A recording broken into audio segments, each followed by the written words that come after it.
So about a month ago, I was setting up a free 3-part email course.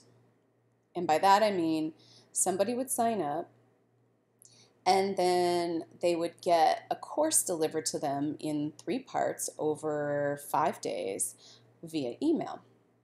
As I was doing this, I thought, oh my gosh, you know what? This is something whenever I talk to my clients, they don't realize exists. And it's so important, this process I'm about to show you. It's so important because from the moment they click that sign up, you want them to have the very best experience they can have. And if you don't do each one of these things, you're missing out. And guess what? Doing what I'm about to show you is actually fairly quick. You just have to know it. And then the next thing is you have to test this. So what does test mean? It means you sign up for your whatever it is, your email list, your free course, whatever it might be. You sign up for that at a different email account. And so you go through the sign up process, and then you see the emails that complete the sign up process come in and what you need to do to complete your sign up. Why is this so important? Because you are trying to deliver an experience that is in alignment with your business, with whatever it is they signed up for.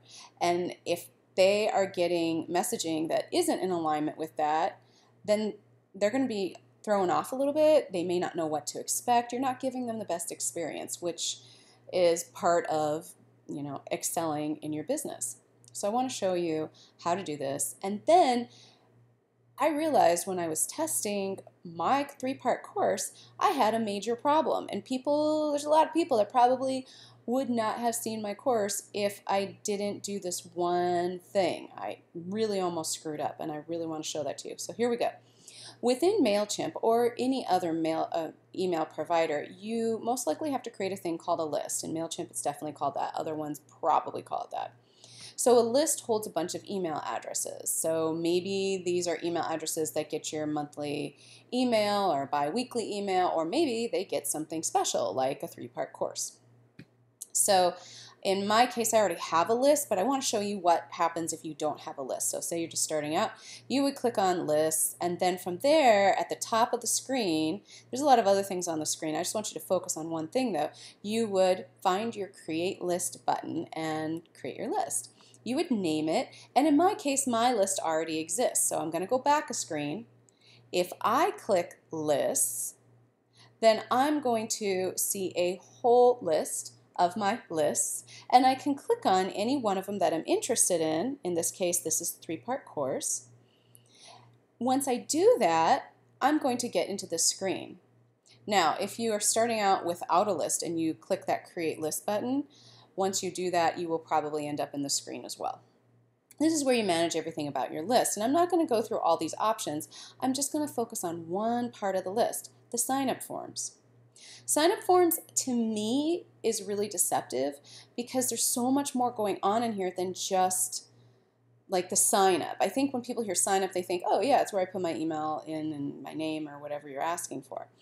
But there's more than that. So if I click on sign-up forms, in addition to a bunch of other things down here that you might be tempted to look at, there's the general forms. No matter what else is on the screen, and there are other options on the screen, all I'm going to do is focus on this general forms, because no matter what you're doing down below this, if you take advantage of any of the other options, you need to go through everything that's in here. And it's really not that hard to do or time consuming. But you need to go through it, and I'll show you why in just a second. Because no matter how you have someone sign up, what method you use, this is what controls that sign up experience. So they click on sign up and then they see a bunch of stuff. That stuff you need to set up. So if I click on general forms, I go to the next screen. In addition to things below the screen, you're going to see this sign up form. No shock, right? Well, if you click this drop down button, you're going to see all of this stuff. Now, we're not going to go through all of the stuff. We're going to just go through right up here today, because this is the experience that they're going to have when they meet you. It's the hi, how do you do? It's the hey, I'm giving you my business card. And what do you do when you receive their business card? Do you throw it in your pocket? Do you actually look at it? Do you put it in your business card holder after you look at it? Do you make a note on it? That's kind of this right here. Hi, how do you do? I'm taking your name and your email address, and I'm going to talk to you through this process. What kind of messaging is that? So the sign-up form, we're going to start with that. And below the sign up, below this, you'll see that you can choose some stuff, but I'm going to focus on, those are pretty self-explanatory, I'm going to focus down here. So if I were using their generic sign up form, just embedding this form, which you can get the code somewhere else, this is what they would see. You can customize this message right here. So do that. If you're going to use their form, their generic form, you're going to want to design it to make it look more like your branding. All the other forms I'm about to show you, you're probably going to want to design those as well a little bit. Design might just mean font choices and color choices, simply because they will deal with these other forms through the sign-up process, even if you don't use this way of signing up. And when you create this form, then you can use this link or embed the form on your website or whatever. So the next thing you have an option of up here is sign up form with alerts. Sign up form with alerts. And that just means, hey, there are errors below. Please enter a value. You can control the appearance of this. I think you can even control the messaging a little bit. I usually leave this at default. The next one from this list up here is the thank you message. Oh man, is this an important part? So important. It's not the thing that I almost screwed up, but this is really important. I didn't almost screw this up because I already knew this was really important. I could have it where they just see this. So they've clicked sign up and they just see this message. Sweet, simple, you can definitely control all of this. What I'm not showing you is off to the right. There's like options to edit and you have your design again, so you can do a lot of stuff. Here's what I did though. I created my own page that I want them to see, and I did it through a service called Leadpages. I could go into why, but that's not what this is about. What this is about is I want to make sure that they understand what happens when they are signing up for my list and signing up for my course. So I created this custom form, and if I were talking more about some strategies behind that, I would tell you more about this, but the big thing you need to know is I am directing them to this page on my website. It is very specific. Follow the steps below to get your free course. So they know now there are 4 steps. 1, I need to check my email. 2, I need to find the email from Brenda Newhouse. So if it doesn't show up, they need to do a search. They can check the junk or spam or search for Brenda Newhouse because it's going to show up. And once they get that, this screened out thing back here is what the email looks like, and they need to confirm the subscription. And so I tell them, click on the confirmation button. Yes, subscribe me, because that's what MailChimp does. It's going to make you double opt-in. And then they're going to get their free course delivered to their inbox. Okay? So make sure that thank you message tells them what is going to happen next. After that, the next thing you get an option of is your opt-in confirmation email. So you can control up here, like they're going to see, for me, if you look at this screen right here, the email they're going to get is the name of my list. Is your mobile website hurting your business? That's because right here, this is just what MailChimp does by default. It's got a little kind of macro, little short code that's going to pull my list name. If I don't want that, I can actually get rid of that and I can say whatever I want. This is the subject line of the email. So important, because maybe your list name isn't something you want them to see. Maybe it says August 2015, blah, blah, blah. So be sure to be careful about that. But they should see this. Please confirm subscription. Or something like that, so they know exactly what's going to happen. And then I just leave this basic because this is all they're going to get, just a super simple, please confirm your subscription to receive your free e-course. I keep this really clean. And then if they're going to have to confirm humanity, they're going to get this CAPTCHA thing that they have to that they're not spam. So you could change this message as well if that bothers you. For me, it doesn't.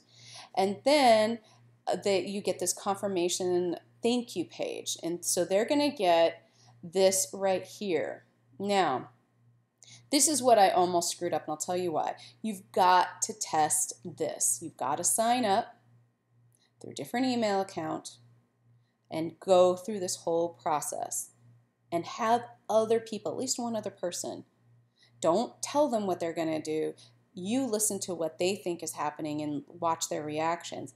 I'd also recommend going back a couple days later and doing it one more time through another email account, because after you've kind of cleared your short-term memory and you come back, you'll go, oh gosh, I said that. Oh, I don't like that. Just do it one more time. It takes 15 minutes and it is really super important. This is you setting a tone. But here's what happened. When I did this, subscription confirmed, your subscription has been confirmed. Here you go.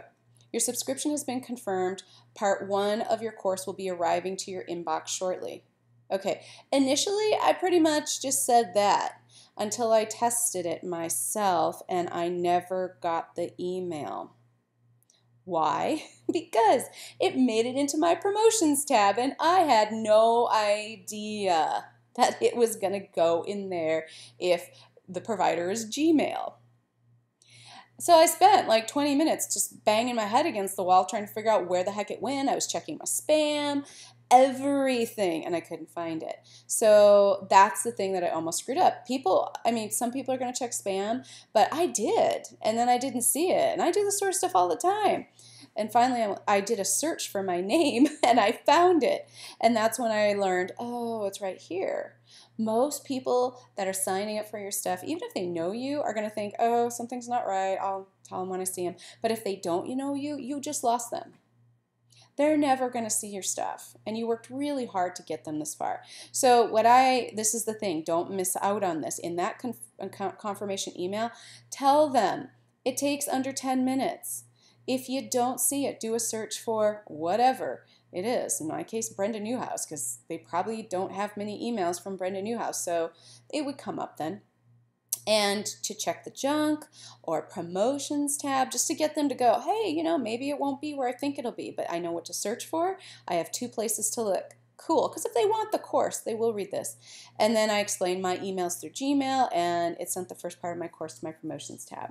So I've got a screenshot below to show you what to look for. And then, last but not least, please email me if you don't receive the first part of your course within the hour, because then they're really missing something. I will mail it to them directly if they are missing it and they're not getting it. So I just let them know. Okay? So this is all like super duper important stuff. Again, you want that first experience with you to be, super simple. You want your messaging to come through of, hey, this is what to experience, and this is what you're going to expect from me. A very simple process of how to get the thing you think you're going to get. You need to set the tone. Don't just do the default messages that your email provider has for you. And please be aware, you probably have an option to modify every single one of these onboarding messages. So do it and definitely test it. And if your emails, once they, this is the thing that they're actually getting, part 1 of 3. Like, this is the first part of this course. If that's going to show up somewhere other than the inbox, you better tell them so they know. And even if it doesn't for you, tell them what to search for just in case, because you can't test every single scenario out. So there you go. I hope this helps you have lots of success with your email signups and that you create a wonderful experience that resonates with your brand.